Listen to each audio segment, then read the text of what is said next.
안녕하세요. 권단현 목사입니다. 우리 목사님 궁금해 와주셔서 감사합니다. 오늘 주제는 재밌는 주제예요. 성경에서 예수 찾기. 예, 예수 찾기입니다. 성경에서 예수 찾기. 네. 예. 그 주제를 갖고만 이야기를 나눠볼 텐데요. 오늘 예수님에 대한 전문가를 모셨습니다. 예수님에 대한 전문가 우리 담임 목사님 모셨습니다. 목사님 와주셔서 감사합니다. 감사합니다. 예. 네. 예수님의 전문가이신 네. 목사님. 예수님 닮아가는 전문가가 되었는데. 예. 목사님 이 주제가 성경에서 예수를 찾기. 주제 자체가 좀 재밌으면서 좀 이상해요, 사실. 그렇죠, 그죠? 네. 우리가 성경을 읽을 때 예를 들면 마르틴 루터가 한 말이 있죠. 모든 네. 성경 어느 곳을 찔러도 예수님의 피가 나온다. 달리 말하면 우리는 어떤 성경을 읽어도 어느 곳을 읽어도 다 성경 주제가 예수님이잖아요. 그러면 네. 예수님을 만나야 될 텐데 그렇죠. 어떻게 예수님을 만날 수 있을 것인가? 아마 그런 주제겠죠? 네, 그런 것 같습니다. 네. 신약 성경에서는 no problem이에요. 맞아요. 신약 성경에서는 예수님이 많이 나오거든요. 근데 구약 성경에서는 아예 안 나오죠. 그렇죠. 이름 자체도 안 나오는 것 같고요. 그러나 예수님께서는 마르틴 루터가 말한 것처럼 네. 모든 성경에서 네. 찔르면 피가 나온다는데 그렇죠. 그러면 이걸 어떻게 우리가 이해를 해야 되나요, 목사님? 정말 쉽지 않은 이해입니다. 그렇죠? 예. 자, 모든 성경에서 예수님을 읽어야 된다라는 데는 다 예스할 거예요. 성경 주제가 예수님인데 네. 하나님이 예수님을 통해서 하시는 구원 역사인데 다 예스하죠, 그죠? 네. 그런데 정말 창세기를 읽으면서 어떻게 예수님을 발견할 것인가? 그렇죠.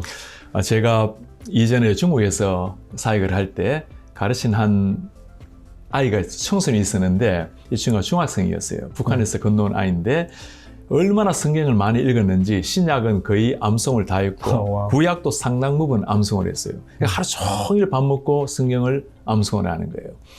그러다가 저보고 근데 이 친구가 예수님을 모른대.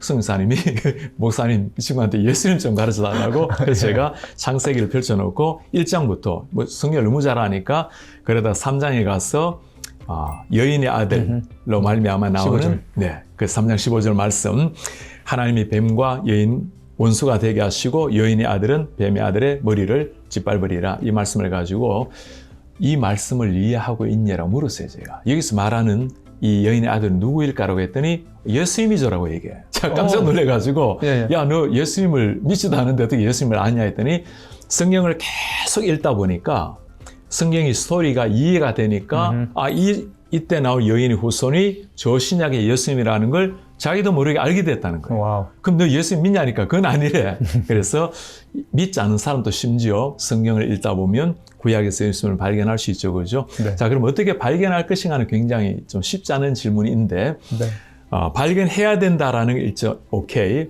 그러니까 구약의 말씀을 보면 여인의 아들도 당연히 후에 보면 예수님이라는 걸 보여주죠.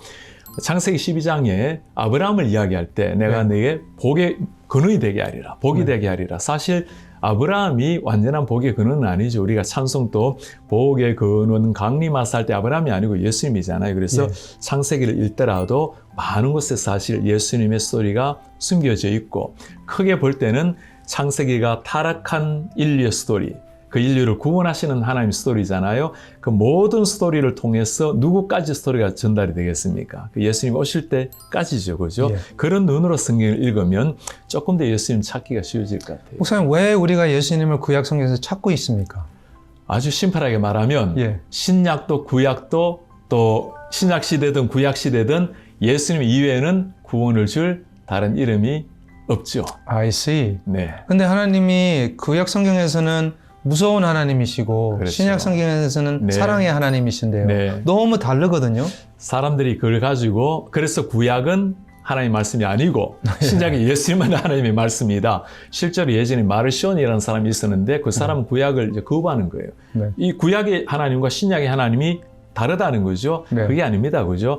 구약의 하나님도 똑같이 다가오실 그 예수님을 바라보면서 많은 사람들이 범죄하기도 하고 또 하나님 앞에 긍휼함을 입어서 일어나기도 하고 다윗이 그러잖아요. 아브라함이 그러고 그러나 그 끊임없는 심판 속에서 하나님이 큰 물줄기는 사랑이에요. 하나님이 이스라엘 백성들을 심판하시잖아요. 북이스라엘은 아시리아에 패망당하게 만들고 남유다는 바벨론에 포로로 잡혀가게 만들고 얼마나 고통스럽겠어요. 그러나 그 심판이 하나님의 본심이 아니라는 것. 뭐 하려고 하는 겁니까? 엄마가 아들의 때리는 거죠. 회초리를 때릴 때는 돌아오라는 거죠. 그죠? 결국엔 네. 하나님의 사랑이라는 거. 그래서 신약도 구약도 무서운 하나님이 아니고 사랑의 하나님. 사랑의 하나님. 네. 다른 하나님이 아니고요. 같은 하나님이십니다. 그렇군요. 목사님, 오케이. 그러면 구약 성경에서는 일부러 하나님께서 예수님을 숨기신 거예요? 와, 정말 어려운 질문 하십니다. 오히려 하나님께서는 예수님을 곳곳에 잘 보여주셨다고 말할 수 있습니다. 네. 어떤 식으로 보여주셨는가? 다양한 인물을 통해서, 또 사건을 통해서, 제도를 통해서. 사실 인물을 이야기하자면 아담을 두고 신약에서 뭐라 말하죠? 바울은 아담은 오실 자의 표상이라. 그러니까 이미 아담을 통해서 예수님을 보여주는 거죠. 그렇죠. 그리고 노아 마찬가지입니다. 노아는 홍수에서 우리 인류가 멸망당하지 않도록 은혜를 받은 사람이죠. 예수님께서는 전 인류가 멸망하는 것을 구원하신 예수님. 모세를 예를 들면 네. 모세는 이름부터 물에서 건짐을 받은 사람. 예수님의 이름의 뜻이 뭐죠? 제가 죄에서 우리를 구원하실 자. 여호수아 이름은 구약 이름으로 예수아입니다. 네. 예수님의 구약 이름이 예수아예요. 맞아요. 그러니까 이미 구약에서 이런 많은 사람들을 통해서 예수님을 보여주신 거죠. 물론 환하게 이렇게 밝게 드러난 건 아니지만 사건도 마찬가지입니다. 예를 들어 구약에 많은 사건이 있죠. 홍해 사건. 네. 그리고 광야 40년의 생활, 여리고가 무너진 사건 다 우리 예수님을 보여주는 하나의 증거라 볼 수 있겠죠. 예를 들어 홍해 사건은 우리에게 세례가 무엇인지를 보여주고 광야 40년 동안 우리를 지켜주신 하나님은 마치 이 세상의 광야 같은 삶에 우리를 인도하시는 예수님. 그리고 제도도 마찬가지입니다. 구약의 모든 제도 중에 제일 잘 알려진 율법 제도. 그러니까 신약이 뭐라 말입니까? 율법은 우리를 그리스도께로 인도하는 옛날에는 몽학 선생, 요즘은 초등 교사. 그러니까 어떤 율법을 읽더라도 우리를 예수께로 인도하는, 그래서 우리 성도님들은 성경 읽으실 때 율법을 읽으면 이렇게 레위기는 잠이 오는 말씀인가라고 할 게 아니고 네. 이 말씀을 통해서 다가오실 예수님을 찾아가는 것. 그러니까 레위기에서도 예수 찾기가 가능한 겁니다. I see. 목사님, 그러면 구약 성경에서 실제 인물들이 그걸 알고 살았나요? 예수님이라는 거 알고 살았나요? 예수님은 이제 메시아나 알고 살았나요? 야, 굉장히 중요한 그런 신학적인 질문입니다. 그래요? 우리 성도님들은 잘 생각 못하실 텐데. 궁금하지 않아요? 구약의 인물들이 다가오실 메시아를 기대는 했어요.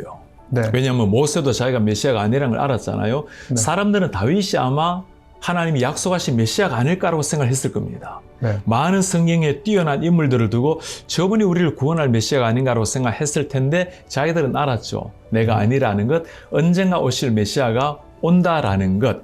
그런데 언제 올지는 잘 몰랐죠. 또 어떻게 올지도 잘 몰랐습니다. 희미하게는 나타나 있어요. 예를 들어 이사야서 말씀을 보면 처녀의 몸에서 나타날 아이. 네. 그리고 스가랴 보면 그는 겸손해서 뭘 탑니까? 나귀를 타고. 그러니까 구약의 곳곳에 보면 예수님이 어떤 사람이라는 걸 보여주었죠. 예. 숨은 그림 찾기보다는 조금 더 쉬워요. 그러면 목사님, 예수님이 실제로 이 땅에 사셨을 때 모든 행동과 말씀 그런 것을 의도적으로 자기가 구약 성경을 생각하면서 살아냈을까요? 아니면 자동으로 그냥 그렇게 됐는데 똑같이 이렇게 매치가 된 거예요? 와, 그런 질문은 처음 들어봅니다. 의도적으로 주님이 그렇게 사셨을까? 그냥 삶 자체가 그랬을까? 당연히 삶 자체가 그랬죠. 예수님의 삶을 들여다보면 구약에서 말씀하신 메시아네. 그런데 굉장히 성경 읽을 때 하나 관심 있게 읽어야 되는 것은 신약에 보면 예수님께서 말씀하실 때 꼭 구약의 이 말씀이 오늘날 이루어졌다. 그 말씀이 제일 많이 나온 데가 어디입니까? 마태복음 같은 경우는 자주 말씀해요. 구약에 너희가 이렇게 읽었는데 바로 나를 통해서 이루어졌다. 왜냐하면 마태복음 사람들이 마태복음의 저자가 누구를 위해서 기록을 한 거죠? 유대인을 위해서 기록했기 때문에 유대인들은 밤낮 구약 성경을 읽잖아요. 그러니까 너희들이 읽는 구약 성경에 말하고 있는 그 사람이 바로 나라고. 사마리 여인 만난 거 기억나잖아요. 네. 예수님하고 한참 이야기합니다. 마지막에 메시아가 오면 우리에게 이 모든 것을 말씀해 준다고 알고 있습니다. 예수님이 뭐라 말합니까? 너에게 지금 말하고 있는 내가 바로 그라고. 그러니까 구약을 읽을 때 제대로 읽게 되면 당연히 오실 그 메시아 예수님을 만나게 되겠죠. 그래서 거기도 에마오 가는 길. 그렇죠. 말씀을 풀어줄 때 우리 마음이 뜨겁지 않았던가. 그러니까 예수님을 만났지만, 옆에 있는 예수님을 보았지만 구약의 말씀을 완전히 이해하지 못하고 연결이 안 되면 연결이 안 되는 거예요, 이게. 우선 예를 들면 또 구약 성경에 에스더라는 책이 있잖아요. 에스더서에서는 하나님의 이름도 나오지 네, 않아요. 그렇죠. 그러면 우리가 그런 책에서는 어떻게 예수님을 발견을 할 수가 있어요? 아마 많은 성도님은 에스더에 하나님 이름 안 나온다는 것도 모르고 있을지도 몰라. 예, 에스더에 하나님이 안 나와요. 하나님의 이름이 나오든 안 나오든 그 역사를 다 주원하고 있는 분이 누구십니까? 그게 하나님이라는 걸 우리가 확연하게 알 수 있잖아요. 그죠? 네. 그래서 성경 곳곳에 보면 다 예수님이 나오고 예수님이 하나님이 다 나오고 그게 아니잖아요. 때로는 아브라함 스토리가 나오고 이삭 스토리가 나오고 범죄한 다윗 스토리가 나오고 네. GS 같은 말씀을 읽으면 하나님이 가라스대가 아니고 그러니까 지혜의 말씀이 나와요. 네. 그러나 이 모든 것들이 하나님의 큰 역사 속에 있다라는 것, 하나님 안에서 누리는 지혜라는 것. 그래서 전도서 같은 경우는 헛되다고 막 이야기해요. 네. 사실 헛된 게 아니잖아. 세상은 하나하나가 다 아름다운데. 예. 그 말이 무슨 말이에요? 하나님이 없는 세상을 말할 때 vanity, vanity, all is vanity. 네, 감사합니다. 목사님, 우리가 왜 예수님을 성경에서 신약 성경을 이해해야 되는데 왜 구약 성경에서 꼭 찾아야 되냐는 게요? 왜 찾아야 돼요? 이걸 좀 신학적으로 표현하면 이럴 수 있습니다. 구약에는 감추어진 예수, 신약에는 밝히 드러난 예수. 네. 그러니까 신약의 예수님을 더 잘 알기 위해서는 이분이 어떤 분으로 예언이 되었는가. 그러니까 예수님을 더 진짜 알기 위해서는 구약을 봐야 되겠죠. 네. 왜 예수님이 왔는가 구약에 다 나타나 있어요. 네. 어떤 예수님이 올 것인가? 그는 우리의 죄악을 인해서 상처받고 찔리고 죽임을 당하고 다 이유가 다 구약에 나와 있잖아요. 네. 왜 근본적으로 왜 오셔야 되는가? 인간이 타락이기 때문인 겁니다. 네. 그래서 왜 읽어야 됩니까? 당연히 구약도 그리스도인의 책입니다. 그죠? 예수님을 보여주는, 더 잘 알게 만드는 책입니다. 예, 감사합니다, 목사님. 그러면 신약 성경에서는 한번 보시면 야고보서를 보시면 야고보서는 그 행위에 대한 그렇죠. 강조를 많이 하잖아요. 네. 그럼 거기에서는 예수 그리스도의 하나님의 은혜, 그 예수 어떻게 그걸 발견해요? 야, 그런 질문도 정말 쉽지 않은 질문인데 우리 성도님들도 성경 읽다 보면 야고보서를 깊이 읽다 보면 그런 의문이 생길 겁니다. 다른 성경에는 하나님의 은혜, 네. 하나님의 사랑을 강조하는데 야고보서에 보면 행위가 없으면 죽은 믿음이라고 행위를 너무 강조하는 것처럼 보여서 이러면 행위 신앙을 강조하는 건가라고 오해하는 분이 계세요. 네. 한마디로 정리하면 우리가 그리스도의 은혜로 구원을 받고 난 다음에는 반드시 뭐가 필요합니까? 삶이 필요하죠. 행위가 필요한 거예요. 그죠? 그래서 그 부분을 강조했다라는 거. 네. 그래야 헷갈리지 않아요. 아니면 야고보서 읽고 난 다음에 두려워합니다. 네. 나는 그러면 내 행위를 보면 완전하지 못한데 구원을 못 얻었단 말인가? 구원을 얻었다고 알고 있었는데 구원에서 벗어난단 말인가? 그게 아니라는 것. 구원이 그만큼 강렬한 것처럼 죽었던 자가 살아난 거예요. 눈을 뜨지 못했던 자가 눈을 뜨게 된 겁니다. 그렇다면 거기에 합당한 삶을 살라. 그 복음이라고 볼 수 있어요. 네, 감사합니다, 목사님.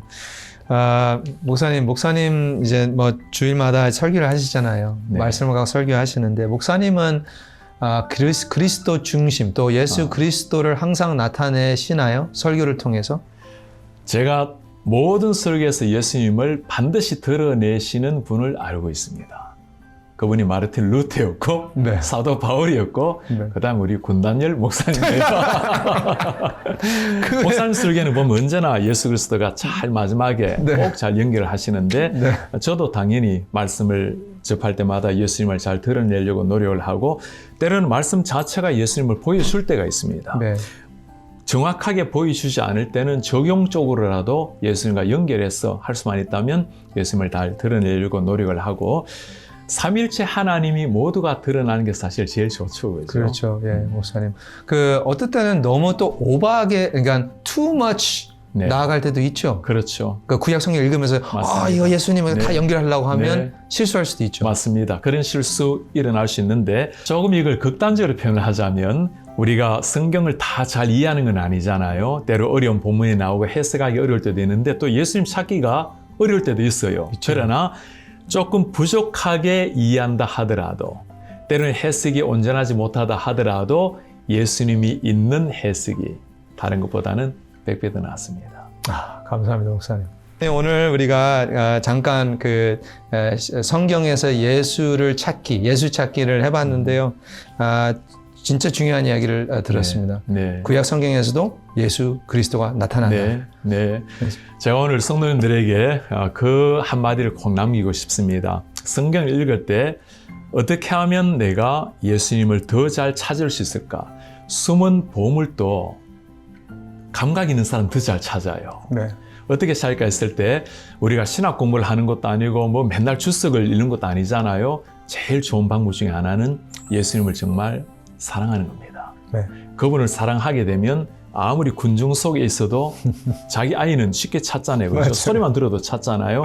예수님을 사랑하는 마음으로 성경을 읽게 되면 어떤 일이 일어나냐면 창세기 1장 1절 태초에 하나님이 천지를 창조하신다라만 딱 읽어도 하나님이 천지를 창조하셨는데 신약에 보면 만물이 그로 말미암아 지은 바 되었으니 그가 예수님이잖아요. 네. 태초 하나님이 천지를 창조하셨다 이미 예수님이 계시는 거예요. 네. 그러고 보면 1절을 읽으면서도 예수님 정말 당신이 나를 구원하셨을 뿐만 아니라 나의 창조주시군요. 그러니까 사랑하는 마음으로 성경을 읽게 되면 정말 사랑하는 사람의 편지를 읽듯이 읽게 되면 너무너무 애틋하고 너무너무 좋아요. 네. 그런 마음으로 읽으시면 예수님의 음성을 더욱더 잘 찾을 수 있습니다. 네, 목사님, thank you so much. 오늘 예수님을 잘 찾아보겠습니다.